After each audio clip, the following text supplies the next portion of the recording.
Inverse trigonometric functions. In class 11th, we have studied trigonometric functions like sine, cosine, tangent, etc. And we know that these functions are periodic functions. That is, after a certain interval, the value of the function repeats itself.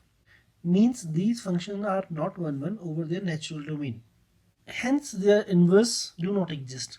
As we have learned in the previous chapter, the first and foremost condition for a function to have inverse is it should be 1 and onto. Since trigonometric functions are many one, so in this lesson we will study how to restrict the domain of these functions so as to make them invertible. Let's revisit the trigonometric functions and their graphs which we have studied in class 11th. Sine function. This is the graph of the sine function. Then cosine function and tan function. The graph which is in green color is of sin x. The graph which is in blue color is of cos x, and the red color graph is of tan x. Using horizontal line test, we can clearly see that these functions are not one as this black line, that is the line parallel to x-axis, intersect these curves at various points. Therefore, these functions sin x, cos x, and tan x are not one. This is the graph of sine function. From the graph, it is clear that the lowest value of sine is -1 and highest value is +1. This is the lowest value and this is the highest value. Highest value is +1 and lowest value is -1. Now, using the horizontal line test, we can see that this horizontal line is cutting the graph between -π/2 and +π/2 at exactly one point. It means that if we restrict the domain of sin x from -π/2 to +π/2, we can make this function as 1. Similarly, if we take domain from +π/2 to 3π/2, in that case also this line is cutting the curve at exactly one point. Here also, in the interval between -3π/2 and -π/2, this line segment is cutting the graph of the sin x at exactly one point. So this interval, that is -3π/2 to -π/2, or -π/2 to +π/2, or +π/2 to 3π/2, and similar other partition of the domain. In these partition of the domain, the graph of the sin x is cutting this line segment at exactly one point. It means that if you restrict the domain at these intervals, we can make the function invertible. Similarly, for cos x, we can easily see that between 0 to pi, the graph of cos x cuts this horizontal line at exactly one point. And between -pi to 0, here also the graph of the cos x cuts this line at exactly one point. Or pi2 to pi, the curve, that is cos x, cuts this line segment at exactly one point. It means that if we restrict the domain of cos x between these intervals, that is 0 to pi, or pi to 2 pi, or -pi to pi, we can make the cos function invertible. Similarly, for tan x, see, in -π/2 to +π/2, this line segment cuts the graph at exactly one point. Or from pi/2 to +3π/2, this horizontal line segment cuts the graph at exactly one point. Or between -3π/2 to +π/2, the graph of the tan x cuts the horizontal line at exactly one point. It means that in these interval, these graphs are 1. Hence, in these interval, we can find the inverse of these functions. So here we have visually seen that for sin x, cos x, tan x, and cot x, even though these functions are periodic functions, that is many one function, but if we restrict the domain of these functions, they will become 1 in that domain. We can therefore define the inverse of these functions in each of these intervals. Let us discuss each case individually. Let us discuss the sine function first. Since the domain of sine function is set of all real numbers and the range is closed interval, minus 1 to 1, obviously sine function is not 1 1. But if we restrict the domain of sine function in any of these intervals, it becomes 1 1 and its range is closed interval minus 1 to 1. Now we can define the inverse of sine function in these intervals with domain minus 1 to 1 and range could be any of these intervals. We denote inverse of sine function by sine inverse or arc sine corresponding to each interval. We get a branch of the function sine inverse x.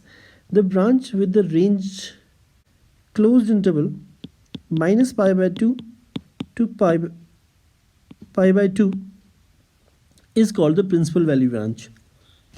Now we write the function sine inverse from closed interval minus 1 to 1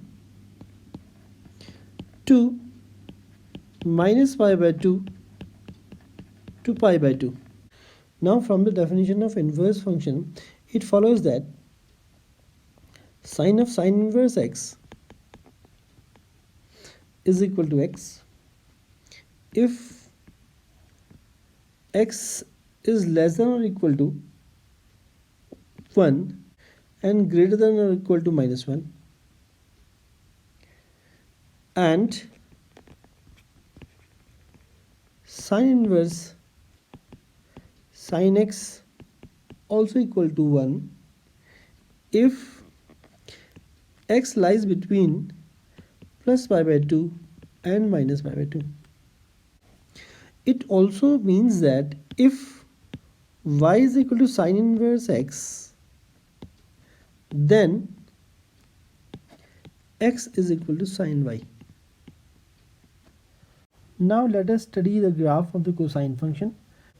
This black line is a line parallel to x-axis, and we know that from the parallel line test that this function is many one as this line intersects the graph at various points. So this function is many one. So the cosine function will not have inverse in its natural domain. But if we restrict the domain of the cosine function from minus pi to 0 or 0 to pi or pi to 2 pi, we can see that in these parts of the domain, the graph of the function cuts this line segment at exactly one point. From 0 to pi, minus pi to 0, minus 2 pi to 0. In all these partition of the domain, the graph of the function cos x cuts this line segment AB at exactly one point. If we restrict the domain in these intervals, the function becomes bijective with the domain 0 to pi and the range from minus 1 to plus 1.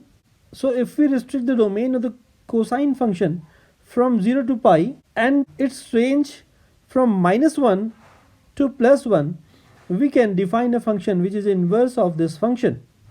So let us write the inverse of cosine function. So now we will define the inverse of the cosine function in the principal value branch. It will be equal to cos inverse is the function from closed interval minus 1 to 1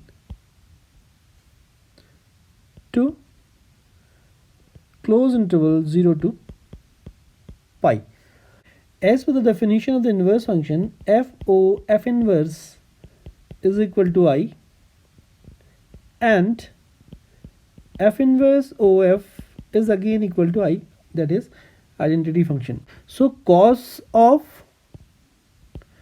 inverse x will be x when x is less than or equal to 1 and greater than or equal to minus 1, and cos inverse of cos x is equal to x when x is less than or equal to pi and greater than or equal to 0. Now let us see the graph of the cosec x. you can easily see that this function is also many 1.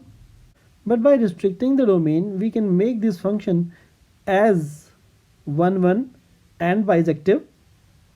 We can easily see that no part of the graph lies between y equal to -1 to y equal to 1.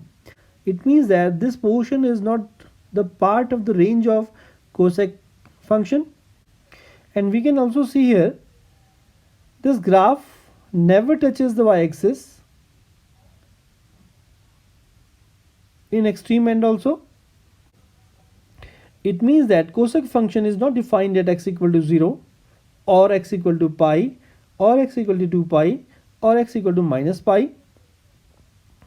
And here in this region, that is 0 to pi or minus 2 pi to pi or pi to 0, this graph cuts this line segment at 2 points.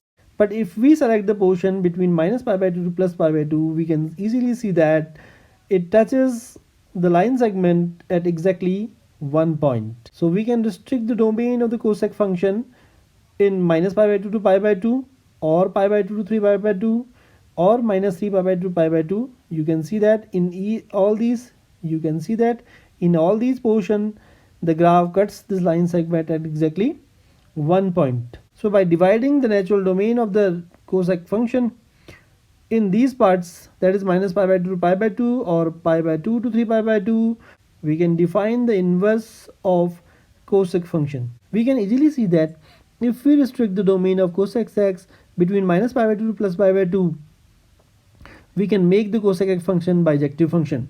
Hence we can find its inverse. So let us write the inverse of this function. Cosec inverse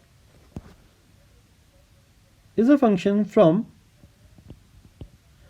r minus open interval minus 1 to 1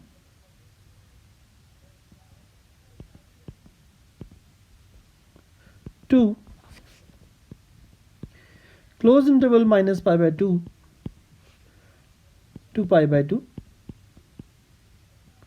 minus 0, as we know that at 0 the cosec inverse function is not defined. And here in this side we are subtracting the portion minus 1 to 1, and here on the left hand side we are subtracting the region minus 1 to plus 1 from the domain of cosec inverse x, because graph of the cosec function never lies between y is equal to minus 1 to y is equal to plus 1. Similarly, we can define sec inverse function. Sec inverse is a function from r minus 1 to 1 to close interval 0 to pi minus pi by 2 point. As at x equal to pi by 2, sec x is not defined. Similarly, inverse of tangent function is tan inverse from r to open interval minus pi by 2 to pi by 2. Here both sides it is open because tan theta is not defined at odd multiples of pi by 2. Now the inverse of cot theta. Cot inverse is a function from r to open interval 0 to pi. Now let us write all the inverse trigonometric functions along with their principal value branch and their ranges.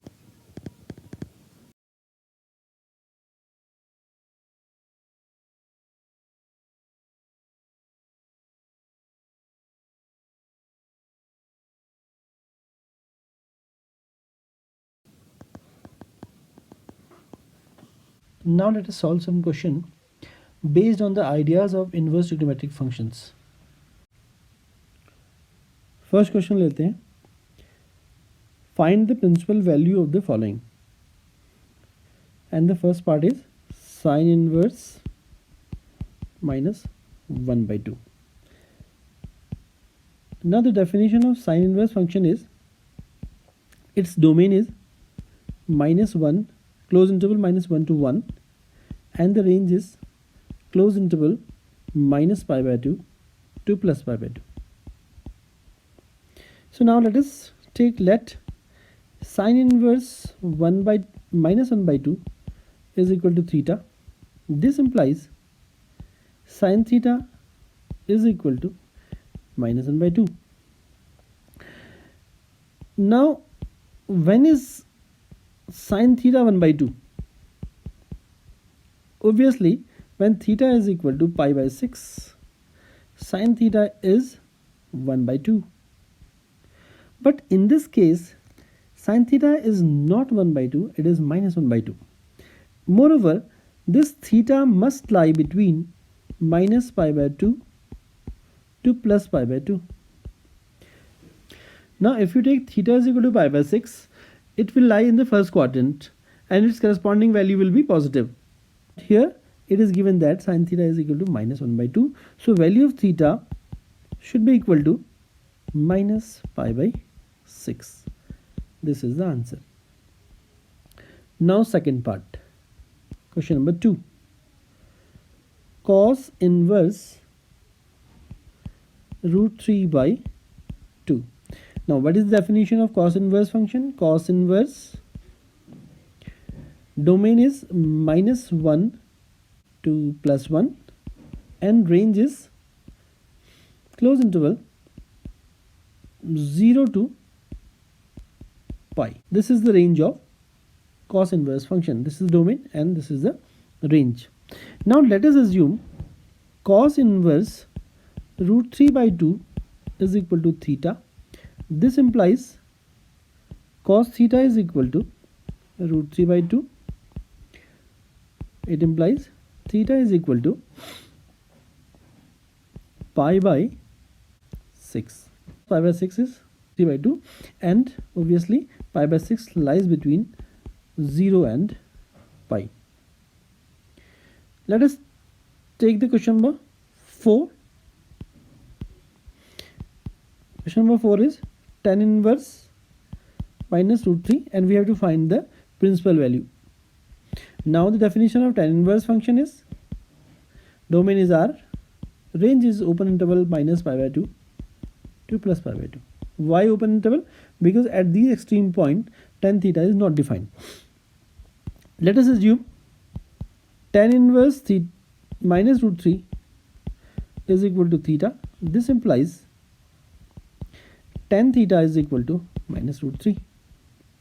Now when tan theta is equal to root 3, just ignore the negative sign here first. It is when theta is equal to 60 degree, that is pi by 3. But here in this case tan theta is not equal to root 3, it is minus root 3. Now theta should be equal to minus pi by 3. Theta should lie between minus pi by 2 to plus pi by 2. And if you take this value in the first quadrant, it will be positive. So we have to take the negative value. Hence theta is equal to minus pi by 3. This is the answer. Now come to the question number 5.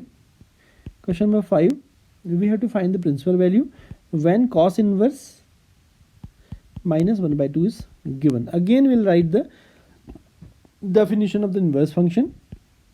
Cos inverse domain is minus 1 to 1 and the range is close interval 0 to pi.